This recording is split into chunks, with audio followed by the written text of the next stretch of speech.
they've got a runner in here. It's Robbie Mustoe. And that's the other side, I suppose, of the Newcastle selection.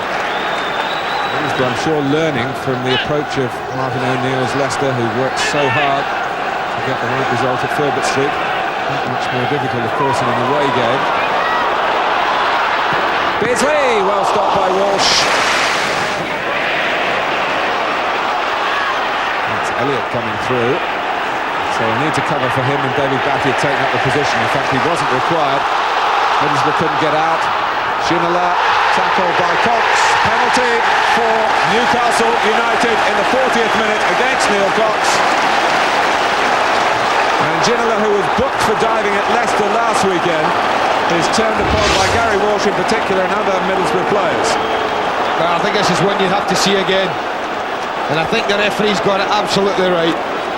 Cox doesn't get the ball. He's a fraction late, that's all, only a fraction. But it's enough. Peter Beardsley missed a penalty in midweek, but that won't deter him. On the day when he plays his 700th club match in England, he's asked to take on the responsibility.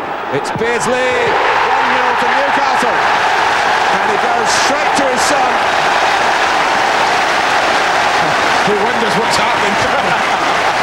What's all the fuss about that? I've seen you do that 236 times. He also might have seen him miss the one on Tuesday night. Yeah, there's never a doubt here. But this has been on the cards, Mark. You have to say, he smashes it, opts for the power, and that's what takes it past Gary Walsh. But it's been threatening for the last 3 or 4 minutes. Here's Ginola.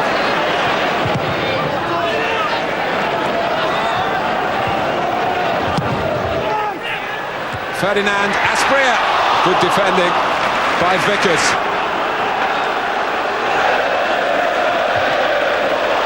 Oh, and it's Peter Beardsley!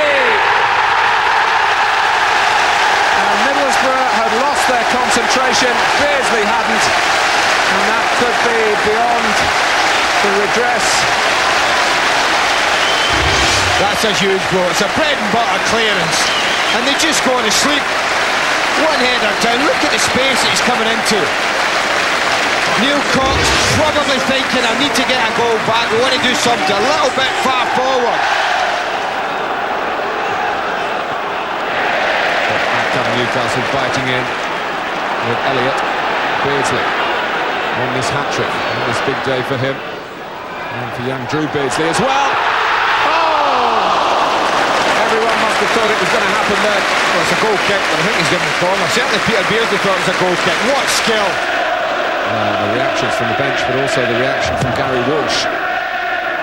Thrusting up an arm. Lee. Well, Rob Lee will be happy to claim that one. It is 3-0. And the contest effectively over, and Newcastle starting, as they're quite capable of doing, rattling in the goals. Well, you can bet your life, it's been a long time coming for Rob Lee. And they're a bit unlucky, Middlesbrough, and so is Gary Walsh.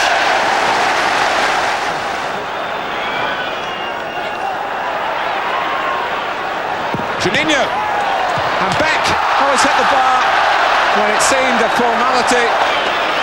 But now that's a Stamps ball and a goal for Beck, and they have been opened up. It's not a clean sheet. I think in derby games, you have to win the battle first, and then hopefully the football takes over, and that's what happened today. We won the sort of first half battle, and then we got the break before half time with a penalty, and then we ran it from there. Enthusiasm's always the word that comes to mind with Peter. If you take that away, I mean, that's what he's got that is extra special. 36 years of age and a love and an enthusiasm for the game of football, which you don't find in many young kids these days, to be honest. And I often say to young kids when they come to training or when they join us at YTS, you can listen to what we've got to say to you, you can watch the players, but if you want to watch one guy, watch Peter Beardsley.